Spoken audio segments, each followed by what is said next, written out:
Ya, vamos a ver las características celulares y la interacción con el medio. Y vamos recordando algunos aspectos generales. Primero, los tipos de célula. De hecho, en la clase anterior estuvimos viendo un poco. Procarionte y eucariote. Procariontes son más simples, más primitivos, más pequeñas. Las eucariontes son más complejas, más evolucionadas y más grandes. Eucariota viene de núcleo verdadero, por eso se le llama euca, que significa verdadero. Y la otra parte es núcleo. Acá en este eucarionte vamos a tener las células que son del reino animal y vegetal y otros también. Las características de la célula animal y vegetal, ustedes siempre las han estudiado en cuanto a la estructura de organelos celulares, ¿cierto? Y que vamos a hacer una clase exclusivamente de ello, con, con las características específicas. Por lo general, la célula vegetal se caracteriza, pero así a simple vista, la pared celular. Eso es lo más importante. Después, la otra cosa que la caracteriza es la gran vacuola central. Y posteriormente, que esa parte de la célula vegetal tiene un organelo que se llama cloroplasto donde hacen la fotosíntesis. Y eso es lo que lo diferencia ultra y ultra de la célula animal. Y la célula animal, como cosa particular, es que no tienen estos cloroplastos, no va a tener una pared celular y contiene unos centriolos, ya que esos son partes de la división celular y le ayuda a ello. En cambio, la otra no lo tiene. Esas son como las características más generales de esta célula. Ahora, pero antes de cómo saber cómo se descubrieron estas células, hay que adentrarnos un poco a la teoría celular, que para mí, para mi gusto, de hecho, es súper sencilla, pero hay que darle a conocer el contexto histórico que tuvo. La teoría celular no es nada más que el contexto histórico de cómo se eh, llegó a explicar todo lo que conocemos hoy en día de la célula, ¿ya? Pero obviamente se destacan todo hasta el momento en que vimos la primera célula. Aquí es el resultado de varios científicos que postularon numerosos principios para darle una estructura adecuada a Isai, ¿ya? Comenzamos con Zacharias Janssen en 1590. A él se le acuñó controversialmente el primer microscopio. ¿Por qué controversialmente? Porque dicen que muchos dicen que Hooke en realidad mejoró esta versión del microscopio y fue él el que lo inventó, pero hay otros que dicen que él fue el que lo inventó. Por eso es muy controversial. Pero sí era un fabricante de lente que hizo un microscopio que tenía un zoom de 3x, 5x y que hoy en día prácticamente serviría para ver células que son grandes, ¿ya? O cuando más ver células de epitelio y cebolla, alcanzaríamos a ver la parte externa y la veríamos chiquitita, ¿ya? Él utilizó unos lentes con un tubo de aproximadamente 25 centímetros y que iba jugando ahí con alejarlo y acercarlo, alejándolo y acercándolo para poder ver eh, el mundo microscópico. Pero él no solamente veía las cosas, no sabía qué estaba viendo, porque él fabricó los lentes. Muy distinto fue lo que hizo Robert Hooke en el siglo XVII. Utilizando una versión mejorada del microscopio, él pudo ver células vegetales. ¿De dónde las vio? De un corcho. O sea, él vio células vegetales de un corcho. Con el mismo instrumento.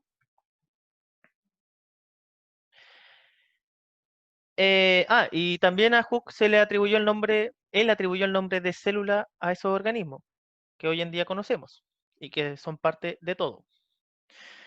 Posteriormente tenemos a Anthony van Leeuwenhoek, ya en el siglo XVII también. También él fabricó en otra parte un microscopio, pero él pudo ver protozoos y glóbulos rojos. ya que es como el que está en la imagen. Y obviamente que él también contribuyó un poco al conocimiento de estos protozoides, de estos glóbulos rojos, hizo algunos dibujos y obviamente quedaron guardados en libros que hoy en día deben existir como patrimonio. Después tenemos a Javier Bichan, que él fue el primero que dio la definición de tejido. ¿Ya? Él descubrió de que si yo juntaba muchas células, iba a formar un tejido. ¿Ya? Y también incorporó conceptos importantes como el de nutrición y transporte de sustancias en las células. Después tenemos a Matthias Schleiden y Theodor Schwann entre 1838 y 1839. Ellos llegaron a la conclusión que está ahí en negrita, que dice que todos los seres vivos están formados por células o productos secretados por las células, y la célula es la unidad básica de organización de la vida. Que se nota que nos estamos adentrando al concepto de célula, pero en esos años nadie tenía ni siquiera la más mínima idea de lo que era una célula.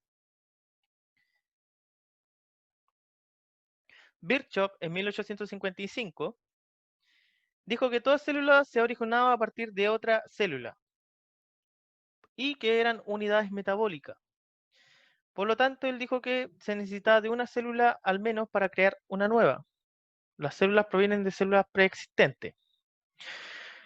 Obviamente, Pasteur reafirmó lo que dijo Virchow con un experimento de multiplicación celular, en donde hizo un experimento con unas cosas que tenían unas botellas con unas mangueras, y se dio cuenta que si no había contaminación del ambiente, no habían organismos vivos en esa botellita, y que si habían organismos vivos, estos iban a multiplicar y multiplicar y multiplicar, sí, con dejándoles comida y todo, no había problema.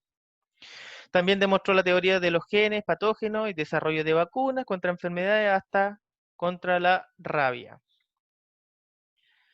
Louis Pasteur fue bastante importante en el mundo de la medicina, sobre todo con la parte de las vacunas.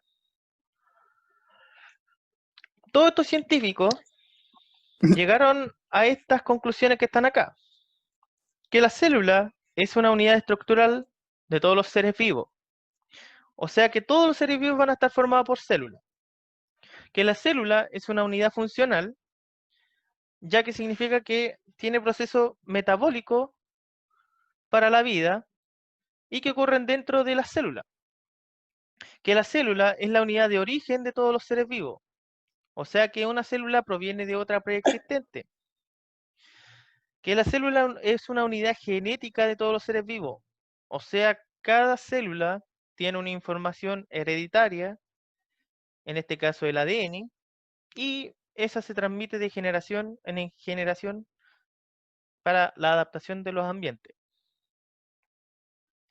Por lo tanto, la definición general de célula podríamos decir que es la unidad básica, estructural, funcional, de origen, genética, ¿cierto? Que da origen a todos los seres vivos.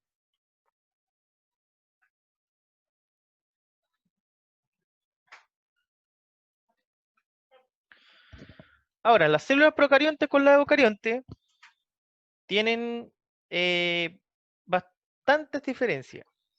Una por su simplicidad y otra por su eh, complejidad.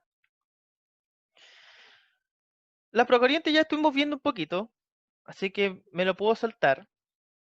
Pero obviamente que acá está la imagen donde tienen la membrana, tienen una cápsula, una pared celular, un citoplasma, el plásmido que era un trozo extra cromosomal, los gránulos de alimento, que en este caso ellos guardan alimento, tienen ribosomas, tienen el pilus, que era para inyectar otra información genética o reproductor también le dicen, y nucleoide, que es la zona donde se encuentra este ADN.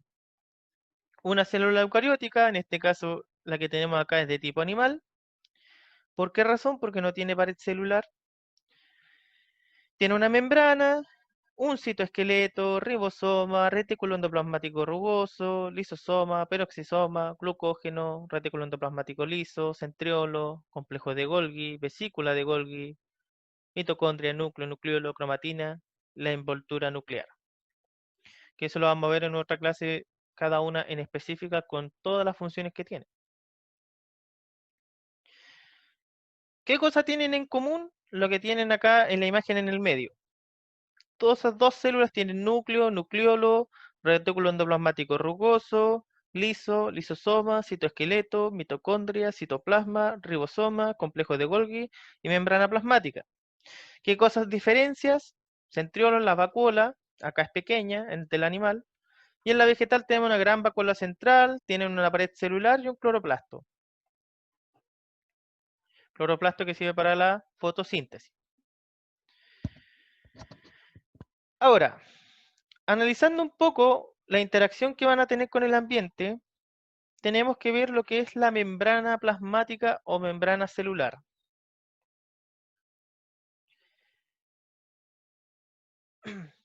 La membrana plasmática, primero que nada, delimita a la célula, o sea, separa el medio externo de un medio interno.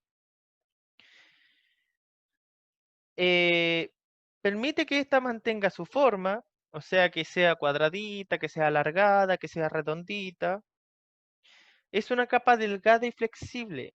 La membrana celular, por lo general, no es que sea rígida como en los dibujos se muestra, sino que es como que tuviésemos una bolsa llena de algo y esa bolsa, si uno la aprieta mucho, es como que tiene una cierta tensión, ¿cierto? Pero es como con cierta plasticidad.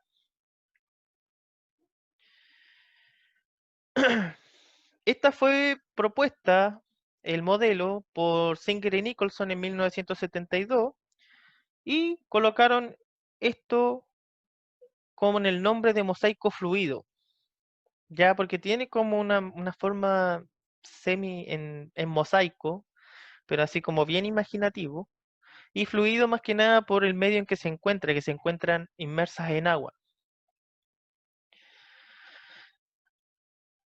La membrana plasmática por lo general tiene varias partes. Tenemos acá, tenemos acá lo que son las glicoproteínas, ¿cierto? Las que están unidas a proteínas. Tenemos esta que se llaman glicolípidos, ¿ya? En su conjunto forman el glicocálix,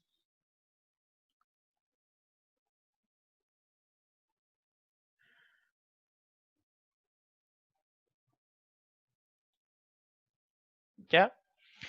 Tenemos los fosfolípidos, que son estos con las cabecitas. Tenemos el colesterol que está entre medio de cada uno de estos fosfolípidos.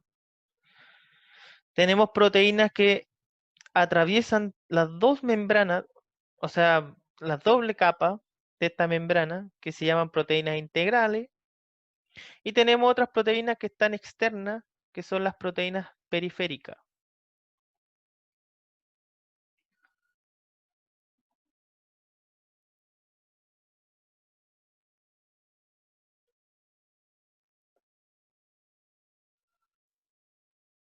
Ya.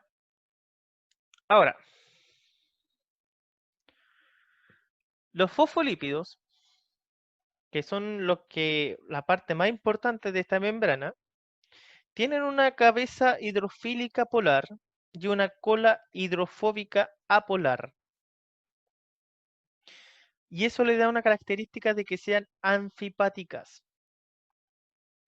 Hidrofílica polar, en este caso hidrofílica, quiere decir que tiene afinación con el agua. Y cuando hablamos de fóbica, tiene en este caso una repulsión al agua. Por lo tanto, estas cabecitas siempre van a estar en contacto con el agua, mientras que estas de acá o tienen muy poco contacto o casi nulo con el agua. Y es por eso que las colitas se encuentran hacia adentro y no hacia afuera. Y que sean anfipáticas significa que tienen un lado que es polar y un lado que es apolar. Los fosfolípidos le otorgan fluidez a la membrana, ¿ya? Pero el colesterol ayuda a regular esa fluidez. O sea, gracias al colesterol, eh, esta fosfolípido y esta membrana en general se puede ir moviendo. Y los fosfolípidos se van moviendo según esto que está acá. Ellos pueden tener una rotación en sí mismo, pueden rotar en sí mismo, como que pueden que esto hagan un movimiento de flip-flop donde el de arriba se va con el de abajo, o que se pueden mover de un lado a otro, lateralmente, difusión lateral.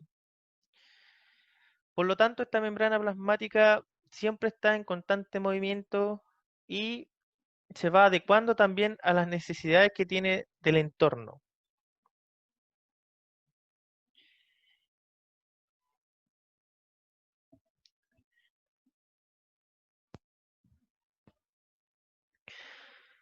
La membrana plasmática es una barrera selectiva y semipermeable. ¿Qué significa eso? Que no deja pasar cualquier cosa. Por ejemplo, hay cosas que pasan, porque son muy pequeñitas, pasan sin problemas por la membrana. Hay otras cosas que tienen que pasar a través de las proteínas porque son muy grandes, etcétera, etcétera, etcétera. Y es por eso que existen los distintos tipos de transporte, que yo no sé si recordaban o no. Hay dos tipos de transporte principalmente, transporte pasivo y los de transporte activo. ¿Cuál es la diferencia entre ellos? Que el transporte activo utiliza la energía en forma de ATP, que el ATP es una molécula energética que se llama adenosín trifosfato. Si es transporte activo, utiliza ATP. Si no es transporte activo, es pasivo y no necesita energía. Dentro del transporte activo, vamos a tener el transporte activo primario, el transporte activo secundario y los transportes a través de vesícula. Y dentro del transporte pasivo, la difusión simple, la facilitada y la osmosis. Y vamos a ir viendo cada uno de ellos.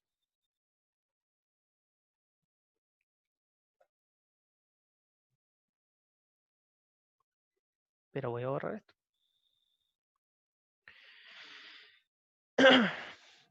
Primero que nada, entender el concepto de gradiente de concentración. Antes de, el gradiente de concentración es la diferencia de concentración de soluto que existen entre dos soluciones o medio. ¿Qué significa eso? Significa que si yo, por ejemplo, en este lado tengo mayor cantidad y acá tengo menos cantidad, ¿cierto? Y yo siempre creyendo de que existe una teoría del equilibrio, de que las cosas tienden al equilibrio, yo desde una zona donde hay mayor cantidad se va a mover a donde hay una de menor cantidad hasta que se igualen, ¿ya? Por lo tanto, nosotros podremos decir que el gradiente de concentración viene de la zona de mayor cantidad a la de menor. Esa diferencia de concentración, ¿cierto? Eh, es la que le denominan gradiente de concentración.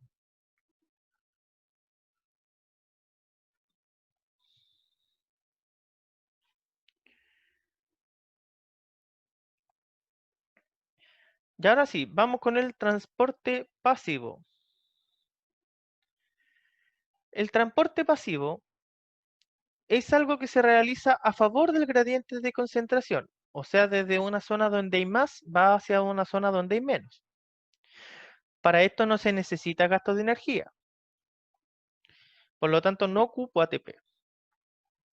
El transporte ocurre a través de los espacios de la doble capa de fosfolípido o utilizando proteínas transportadoras.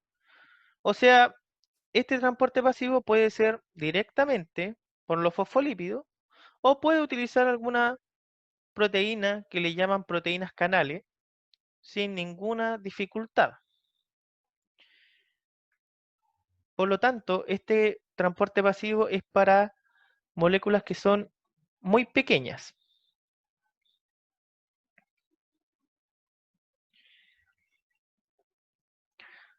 Y la podemos clasificar en difusión simple, el primer tipo de transporte pasivo.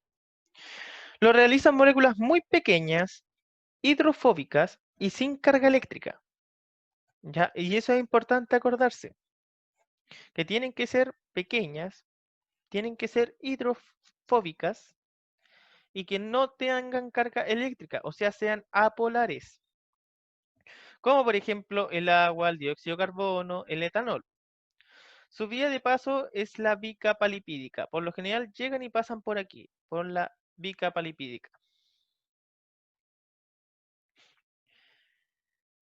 La otra es la difusión facilitada. Acá ya necesitamos proteínas para hacer esto, ya que faciliten el transporte. Por lo general son moléculas que son un poquito más grandes. Algunas van a tener carga eléctrica. Dentro de estas, las comunes son el sodio, el potasio, el calcio y el cloro. Algunos aminoácidos y glucosa. Se transportan a través de estas proteínas. Y estas proteínas pueden ser de dos tipos, las que llaman canales o las que se llaman transportadores. ¿Cuál es la diferencia? El canal es simplemente una que, digamos que tiene un agujerito y van a pasar las cosas directamente. Y los transportadores es como que fuese una llave. O sea, sirven para específicos tipos de moléculas que van a llegar ahí, van a accionar una cosa como que se abre, pero después al pasar la molécula se cierra. ¿Ya?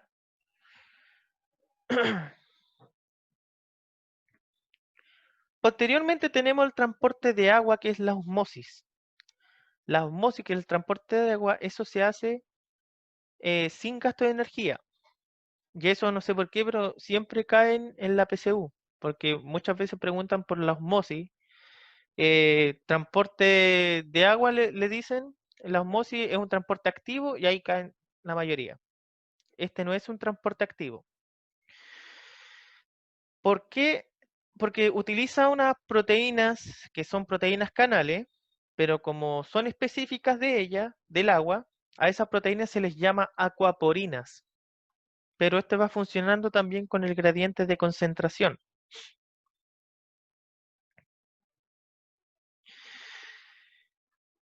Y los transportes activos en este caso necesitan energía y van en contra de un gradiente de concentración.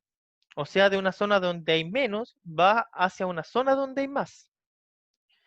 Por lo tanto, aquí ya no funciona como se dice la gravedad, sino que hay que hacer un trabajo. Por eso se requiere energía. Acá se utilizan energías transportadoras especiales. Y esto ocurre en las neuronas, en las células musculares, principalmente. Hay otras donde también se utiliza. El primer transporte activo es el que se llama transporte activo primario, principalmente la bomba sodio-potasio. La bomba sodio-potasio o ATPasa es una proteína ya que utiliza este ATP para sacar el sodio desde el citoplasma hacia afuera de la célula y a la vez une potasio desde el exterior y lo ingresa al citoplasma. ¿Cómo lo hace? Toma 3 de sodio, ¿cierto? Lo incorpora a la proteína utilizando ATP, que después se transforma, una vez utilizado el ATP, se transforma a ADP y después desde el otro lado ingresan nuevamente 2 de potasio, ocupando nuevamente otro fosfato y ya le queda un fosfato libre y ingresa el potasio adentro de la célula. pero va haciendo ese juego constantemente. Van ingresando 3 y van llegando 2 de potasio. 3 de sodio, 2 de potasio. Y de esa forma va funcionando esta bomba de sodio y potasio. Y como es una bomba, va y viene, va y viene.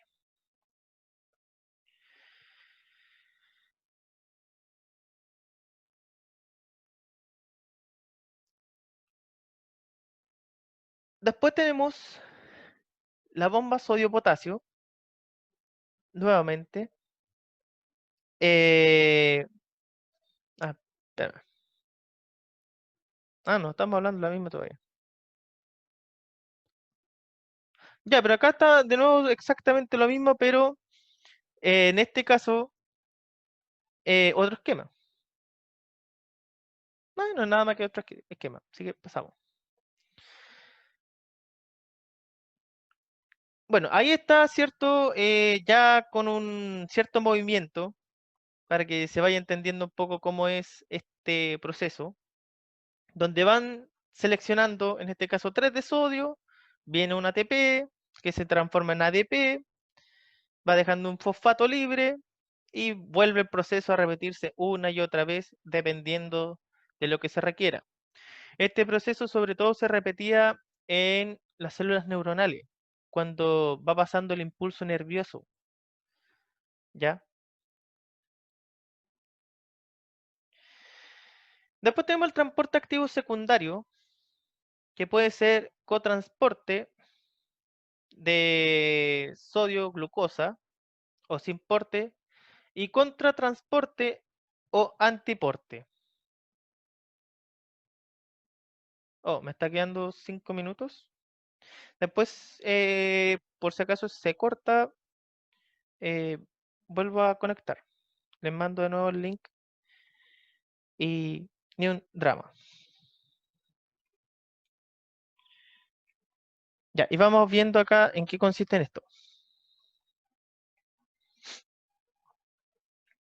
Primero, con transporte o sin porte.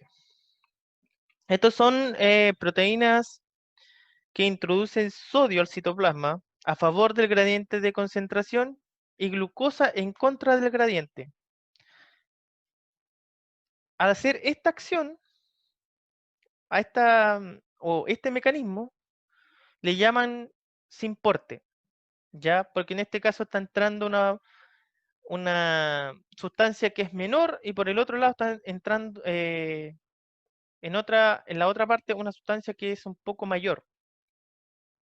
Pero también si se fijan funciona bastante similar a lo que es la bomba sodio-potasio, pero en este caso ya con sodio-glucosa.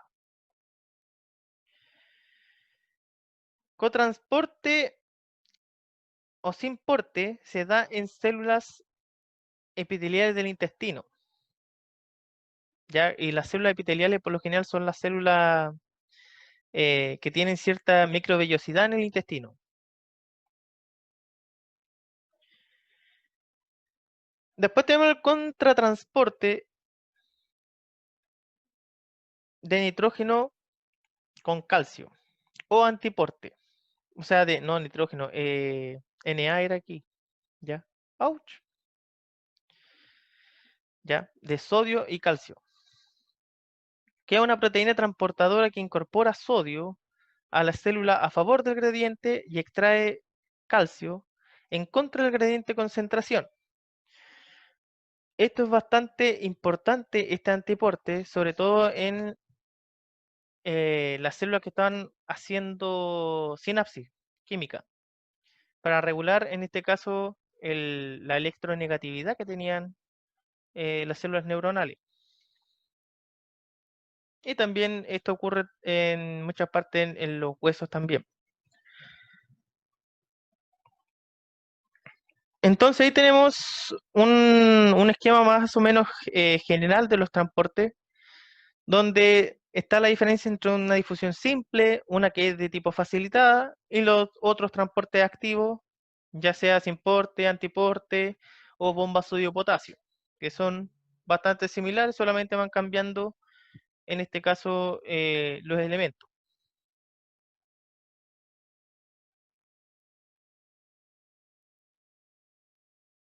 Ahora, ¿hay algún error en la imagen? Si alguien pudiera contestarme.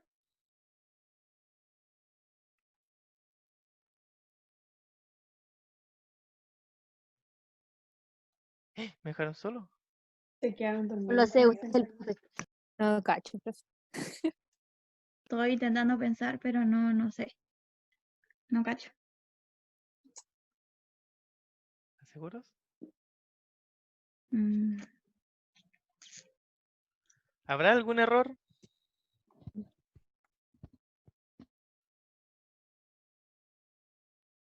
¿Les digo cuál es el error?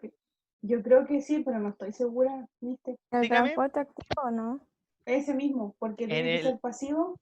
en el transporte activo, ahí está el Ah, error. ya. Estoy atenta entonces a la imagen. El error más que nada que está explicado ahí de forma muy general, ya que de hecho, es una imagen que saqué de internet, pero acá está explicado muy general el transporte activo. Pero resulta que eso colocaron transporte activo, pero no especifican cuál, porque resulta que la mayoría de los transportes activos hay intercambio de moléculas que son de 3 moléculas y 2 moléculas que ingresan, o 2 moléculas que ingresan y otras que... Entonces no es tan así como sale en la imagen, ¿ya? En cambio la otra sí. Ahora, y lo otro, que el transporte activo va en contra del gradiente de concentración. Y si se fijan, aquí el gradiente de concentración abajo es mayor y en la otra parte es menor. Pero resulta que tendría que ser al contrario, porque siempre los transportes activos va desde una parte donde hay menos a una parte que hay más. ¿Ya? Esa es la gracia de los transportes activos. Es como que si yo tuviese en... Y me había quedado en esta del transporte a través de membrana. El error estaba cierto que esto no iba en contra del gradiente de concentración, por lo tanto no era un transporte activo en sí. Y aparte que no se comporta de esa forma las moléculas que son por transporte activo. También tenemos un transporte activo que es a través de vesículas. ¿Ya? ¿Qué significa que sea una vesícula? Las vesículas por lo general son parte de alguna membrana, ya sea de un aparato de Golgi o de la membrana externa de la célula, y que se encapsulan, ya sea para incorporarse a la célula o sea para salir de la célula. Y son para moléculas que son de gran tamaño. Por ejemplo, los polisacáridos, las proteínas, los virus, células pequeñas o restos de ellas. O también para muchas pequeñas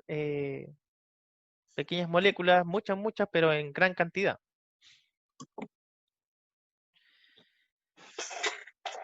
Hay dos mecanismos. Está lo que se llama endocitosis y lo que se llama exocitosis. La endo significa hacia adentro. Exo significa hacia afuera. Endocitosis es para las cosas que vienen desde afuera, se van encapsulando en la membrana, esas se encierran en una vesícula e ingresan a la célula. La exocitosis es al contrario. Se crea una vesícula dentro de la célula, esa ya está llena con cierto contenido que la célula quiere eliminar. Esa vesícula se transporta hacia la membrana, libera el fluido y se forma o se incorpora a la membrana celular, en este caso de esta célula. Por lo tanto, tenemos dos mecanismos, endocitosis y exocitosis. Mister, ¿puede explicar eso de nuevo, porfa? Si aquí estamos con un dibujito, iba a decir. Pero estamos con esta imagen. Ahí está la endocitosis. ¿Qué es lo que hizo en el dibujito aquí? ¿Cierto? Vino una pelotita, ¿cierto? En la endocitosis, atrapó cosas del medio externo, 3 cosetas, y las llevó hacia adentro. En cambio, en el otro, viene desde adentro y son expulsados hacia afuera. Y Mm, esa capsulita, esa redondelita, se le llama vesícula. ¿Ya? Entonces, endocitosis yo atrapo desde el medio, desde afuera de la célula y la incorporo adentro. Y el otro es al revés. Esa es la única diferencia. Y sirve para moléculas que son de mayor tamaño.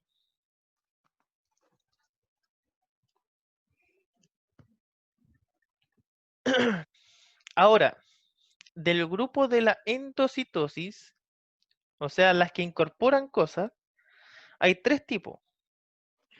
Una que se llama fagocitosis, que eso de hecho les sonaba mucho cuando veían sistema inmune, los fagocitos.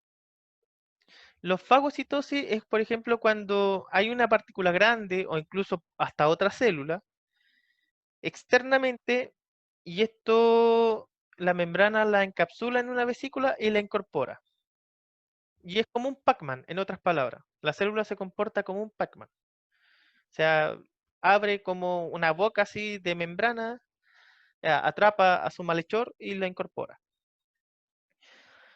La pinocitosis, en este caso, es igual que lo otro, con la diferencia que aquí atrapa hasta líquido. Atrapa líquido de la parte externa con muchas cosas que él necesita y la incorpora en vesícula y las ingresa. Y la endocitosis mediada por receptores es solamente que la membrana plasmática afuera van a tener unos receptores para poder comunicarse y solamente van a dejar ingresar por ese medio a cosas específicas que necesita.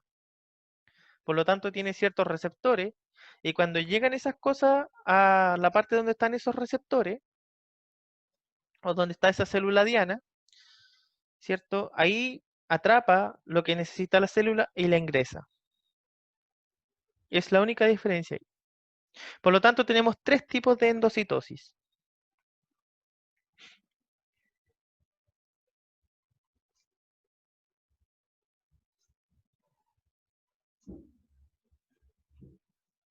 Ahora, las células las podemos encontrar en distintos medios. Las células pueden estar en una solución que sea de tipo hipotónica o puede tener una solución hipertónica. Hipotónica significa que presenta una menor concentración de solutos y una mayor concentración de agua que en el interior de la célula. O sea, hipotónica hay menor cantidad de solutos, que en este caso está representado por estas pelotitas, y hay más agua acá. Y adentro, acá, hay menos agua, pero hay más solutos. Hipertónica, la concentración de soluto es mayor que la concentración de agua respecto al interior de la célula. ¿Y por qué lo digo así de forma tan lenta? Porque siempre se equivocan en esto en la PSU. Se confunden. Y también cuesta. Porque siempre hay que fijarse que donde yo tenga la menor cantidad de solutos, no de solvente. Acá yo tengo la menor cantidad de solutos y acá la mayor, en esta parte. En cambio acá tengo la mayor cantidad de solutos, acá, afuera, y adentro la menor. ah, En cambio en la isotónica, iso viene de igual. Si yo cuento las pelotitas, deberían estar la misma cantidad aquí y acá. 1, 2, 3, 4, 5, 6. 1, 2, 3, 4, 5, 6. ¿Ya? Entonces, por lo general, en PSU siempre colocan esos esquemas de una célula que, que dicen que qué pasa con la célula y te dan todo un ejemplo, te dan toda una estructura, y al final te preguntan, ¿es isotónica, hipertónica o hipotónica? Si yo no me acuerdo cómo es la relación que hay entre ellos, me va a costar mucho. ¿Ya? Por eso acordarse. Hipotónica, poca cantidad de soluto afuera que adentro. Hipertónica, mayor cantidad de soluto afuera que adentro. Isotónica, la misma cantidad de solutos.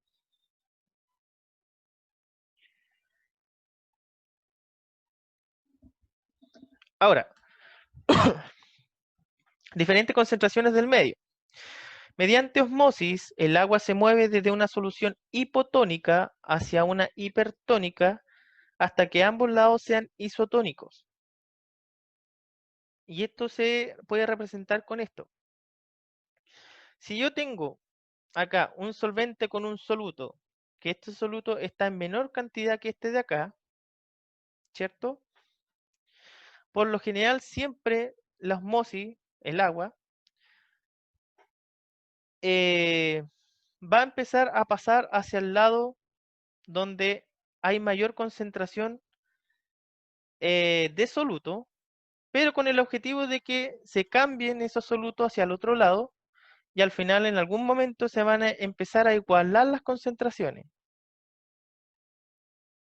Y al final siempre las cosas quieren tender a ir al equilibrio. Por lo tanto, muchas veces la osmosis juega ese papel de que ayuda a regular a que la célula se vuelva isotónica. Por lo tanto, una célula en estado normal está en un estado isotónico.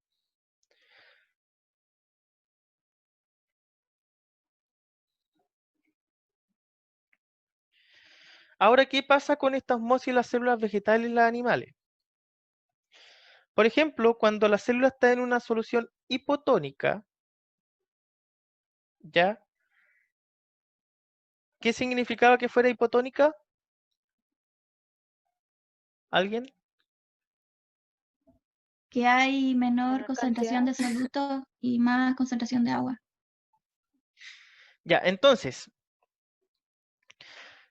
¿qué pasaría si el agua empieza a ingresar a una célula que estaba hipotónica? Se empieza a inflar, ¿cierto? Porque está entrando agua. Y al entrar agua, la célula empieza a inflarse hasta llegar a un momento en que se rompe esa célula y se muere por citólisis. En una solución isotónica, el glóbulo rojo en este caso va a estar en las condiciones normales, porque va a estar ingresando agua, pero también va a estar saliendo agua. En cambio, en una solución hipertónica, acá está saliendo demasiada agua de la normal y la célula se va a empezar a quedar como una pasita. Y ocurre lo que se llama crenación, que también va a morir la célula. Ahora las células vegetales, en las mismas cosas, ocurren distintas cosas. ¿Por qué? Porque tiene una pared celular y esa no le permite que se rompa tan fácil. Por lo tanto, cuando está con una solución hipotónica, la célula vegetal llega a un estado que se llama turgencia, que es como un estado que está muy hinchada, pero no se rompe por la rigidez de la pared celular. Isotónica está en estado normal, hipertónica, aquí lo que pasa es que muchas veces la vacuola central que tiene se va achicando. Y obviamente que puede llegar a la muerte celular a través de plasmólisis, ya que en este caso las cosas internas de la célula empiezan a morir, pero la estructura de la célula queda igual.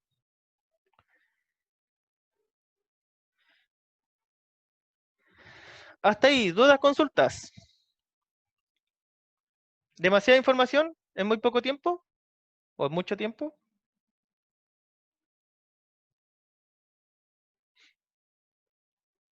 Se durmieron, parece. Clic, clic, clic, clic, clic. No, está bien. Ya, Ah, vamos una leyendo. consulta. Dígame. Profe, Una ¿el taller va a consulta, ser mister. solamente de biología o va a ser de las tres ciencias? Ok. No, yo hasta ahora facultad para las dos ciencias, biología y química. Química Ah, ok. estaba pensando hacer los días viernes, pero como cerca de las 11. Y biología ahora en la tarde. Que Ujú. Carlos no estuvo en la primera parte, mister, por eso no alcanzamos a escuchar esto. Sí, porque igual, o sea, igual quiero retomar química desde el inicio. No, sí, esas dos y me comprometo en biología y química. Física Porque llama, física no hay nadie, ¿cierto? es que física por lo general hace la Miss Ela y yo no tengo material tampoco. La No, señora pero Ela no, la señora pasó. Eliana. Ah, Eliana, ahí está. La Ay, señora ¿verdad, po? Elazarte. Falta de Sí, respeto. ¿verdad? Ya sabía que era con E. Es que, Pero del curso, chiquillo, ¿hay alguien que le interese física o no? O sea, es que la Pero es que PSU va sí o sí física, pero Ah, hasta el ya. momento por lo menos yo no voy a dar la PSU de física. Ah, por lo perfecto. menos yo tampoco. ojo, pero, Nadie más entonces. Ah, ojo, ya. acuérdense que la parte de plan común entran las 3 ciencias y después viene la parte específica. Y Por si, eso queremos y si saber se cómo fijan nos que la vamos a primera encontrar con parte física. igual son hartas preguntas, o sea, igual influye harto. Son como 18 Y es por o eso que como 15. la PSU de ciencia es de las demás, una de las más difíciles con las de matemáticas. Luego, profe, nosotros le podemos hacer preguntas que no sean de la clase, sino que, por ejemplo, si yo tengo dudas de una guía o algo, Depende. ¿De qué, Mendeliana, de qué depende el horario en que hagan las preguntas? Si me lo hacen en un al, horario normal, ningún problema. Si me la hacen como a las 2, 3 de la mañana, difícil. Pero no, no tengo ningún drama. Te hagan las preguntas que quieran, no. Y de física igual. De lo que quiera. Ay, Ahora, gracias, física, profe. física, puede haber que hay algún contenido que no maneje bien. No, pero la mayoría sí no son tan difíciles. No, pero sí, hagan las preguntas, no en el momento les digo que.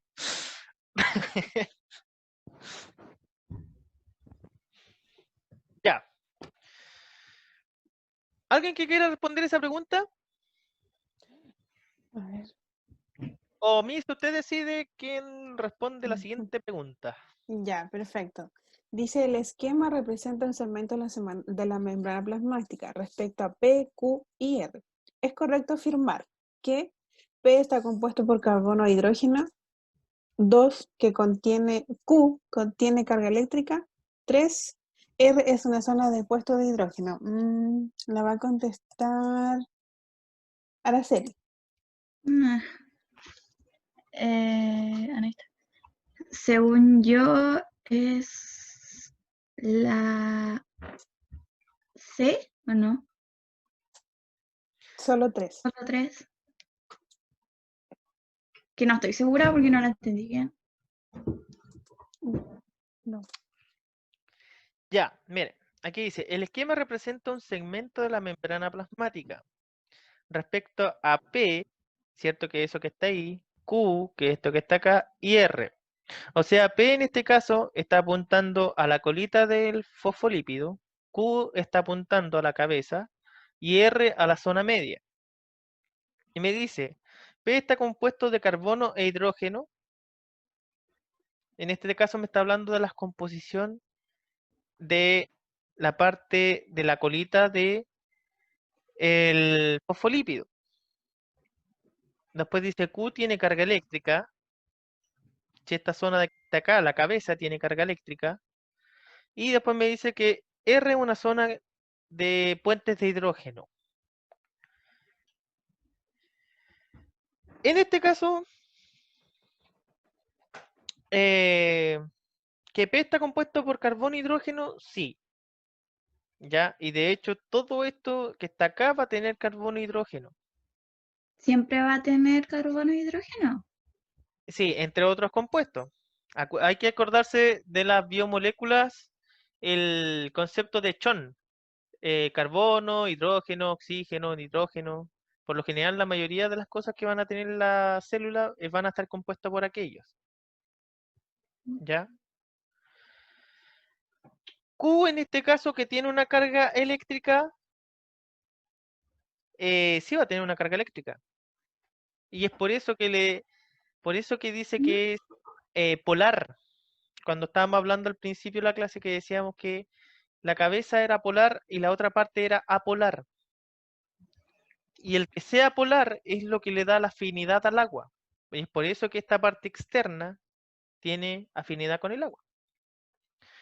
Por eso era la alternativa D. ¿Quién va por la segunda?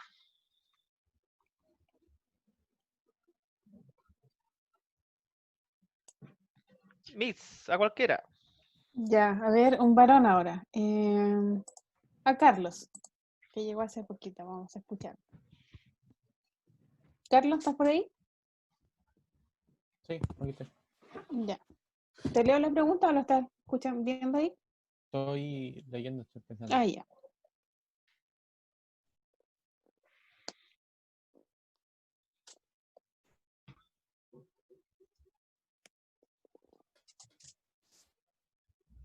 No es la A. La A dice Mister. Me dice que la alternativa correcta es la A. Y para este caso, podríamos decir que era correcto. ¿Por qué? Porque las imágenes que están dando es una planta y células. Después otro animalito, célula, otro animalito, célula. O sea, me está dando a entender de que la célula es una unidad estructural que va a formar estructura y esas estructuras van a formar a los organismos. Y hay hartas preguntas que son pesadas de este tipo en la PSU, donde te preguntan, te dan una imagen y te dicen, esta es, ¿qué parte de la teoría celular es? Y ahí te dan las opciones. Y entonces uno tiene que saber identificarla. Porque si yo me pongo a pensar así como en el contexto general de la célula, son todas las opciones anteriores correctas. Pero me están preguntando por la imagen que está ahí. Y en este caso, la imagen me está diciendo que estoy viendo la célula como una estructura. La siguiente, ¿quién?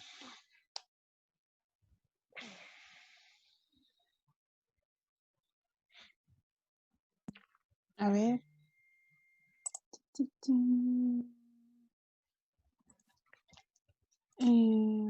La Connie Vargas.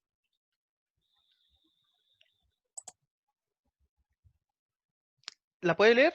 ¿O la está leyendo en...? La estoy leyendo. Ya. Mm. Mm. Es que no sé, porque la 3 yo creo que sí es, po, pero no, no me acuerdo si era polar o apolar. Ya, porque dice una sustancia podrá atravesar directamente la bicapa de fosfolípidos si posee carga eléctrica, es de carácter apolar, tiene pequeño tamaño molecular. Apolar, acuérdense que el que no tienen carga. La otra o que tiene carga, que no tiene carga, o que era de pequeño tamaño. ¿Qué cosa pasaba directamente por la membrana? ¿Qué tipo de moléculas? La D, La de E, pues. O sea, las moléculas que pasan siempre son aquellas que no tienen eh, carga eléctrica y que son de pequeño tamaño. Ellas pueden pasar directamente por los fosfolípidos siempre y cuando la célula no lo necesite. Si no, no. Es una consulta. Dígame. Usted cuando dice que apolar y polar tienen carga, ¿a qué se refiere con eso? Porque yo entiendo que apolar y polar se define por la diferencia de la electronegatividad de los átomos que componen Ya, ahora sí el... lo vamos viendo por la electronegatividad. ¿Cuál es más electronegativo y más... Lo tengo aquí. El apolar siempre es su electronegatividad igual a cero, mientras que el polar tiene que ¿Cómo? ser entre cero, que los apolares su electronegatividad tiene que ser cero, sí o sí. Ya, Y que los polares su electronegatividad tiene que estar entre 0 y 1,7. ya, pues, me está diciendo que en este caso es cero. Por lo tanto, No, esto no es representativo, po. O sea, prácticamente no tienen... no no- tienen sí, carga. po, prácticamente casi no tienen carga, po. Ahora, si lo vemos de muy del punto de vista químico, sí, podríamos decirlo con el tema del punto de vista de la electronegatividad, pero de un punto de vista biológico, prácticamente no lo tiene. Por eso ahí está la diferencia del punto de vista biológico y químico. Pero bien sí la acotación. Ya, X. Excelente, excelente. ¿Quién puede contestar esa?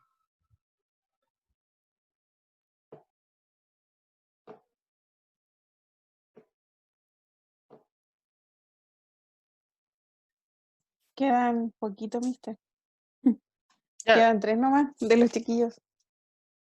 No sé, ¿cuál de los chiquillos quiere? Está la Araceli, Carlos y la Connie Vargas. ¿quién quiere? No importa que se No sé, equivoque. no. Según yo, era el postulado de que el que descubrió de los tejidos, ¿o no? Que no me acuerdo cómo se llama el científico. El Bichat, algo así. Sí, Virchow, que dijo, Eso. el de Virchow. La prueba de Bichat. Esa otra cosa. Ya, si Virchow sí dijo que. No es de la forma estructural. Virchow La dijo célula que. como unidad estructural. Ya, aquí hay dos cosas, ¿cierto? Porque Virchow dijo que toda célula proviene de otra preexistente. Y el otro, ¿cierto? Me está diciendo de que es por la parte estructural. La imagen que me muestran ahí, ¿cierto? Es de un conjunto de células y que están unas apiladas de otras. ¿Y qué están haciendo estas células? Están formando estructuras. Ya, por lo tanto, esta imagen es estructural. Ahora, si yo esta misma imagen la hubiera visto de una célula que está comenzando a dividirse, yo ahí automáticamente digo que es la de Virchow, donde dice que la célula proviene de otra preexistente. Ya, ahí están esas pillerías. Ahora, lo último para ir cerrando, y más que nada esto se lo dejo como eh, para que vayan diferenciando unas de las otras, como lectura, se las voy a dejar más que ahora, que ponerme a verlas en detalle. La diferencia que hay entre un postulado, hipótesis, teoría, ley y principio. Y esto resulta que tiene que quedar bastante claro, porque este año supuestamente las preguntas PSU van a ir orientadas en a este tema. ¿A cuándo es un postulado? ¿Cuándo la siguiente acotación es una hipótesis? Si la siguiente aseveración es una teoría, si la siguiente aseveración es una ley, o la siguiente aseveración que muestren es un principio. Y aquí nosotros tenemos la diferencia. Por ejemplo, un postulado es una proposición que no es evidente por sí misma y que no tiene una aceptación universal. La hipótesis no es nada más que un enunciado no verificado y que obviamente que se tiene que verificar mediante el método científico. Las teorías, en este caso, puede ser algo que no está totalmente demostrado, pero sí es un paso previo que se tiene que hacer para llegar a una ley científica. Y esta es lo que viene después de una hipótesis. Las leyes, ya estas son reglas. Cuando se habla de una ley es una regla y por lo general se le van añadiendo cosas nuevas a esa regla, pero sigue en el tiempo considerándose como tal. Y los principios es un concepto, una idea fundamental que es base para un razonamiento, está basado en hechos, ideas o fenómenos sociales.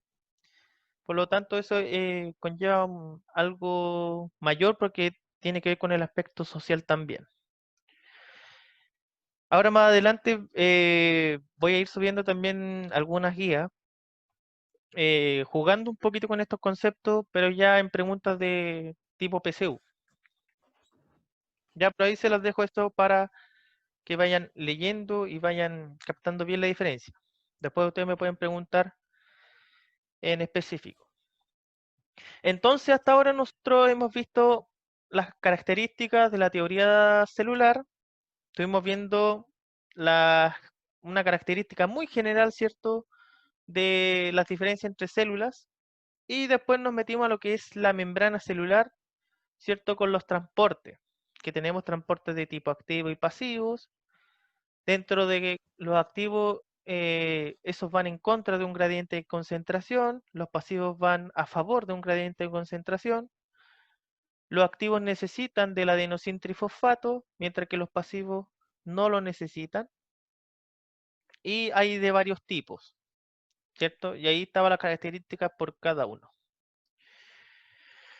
Hasta ahora, dudas, consultas, regaños. lo que ustedes quieran. Todo claro, profe, por lo menos de mi parte. De la materia no, pero ¿me ayuda con un par de preguntas, porfa? De una guía que tengo que Todo hacer. claro. ¿De qué cosa? La primera dice, o se lo muestre mejor. ¿Cómo que era?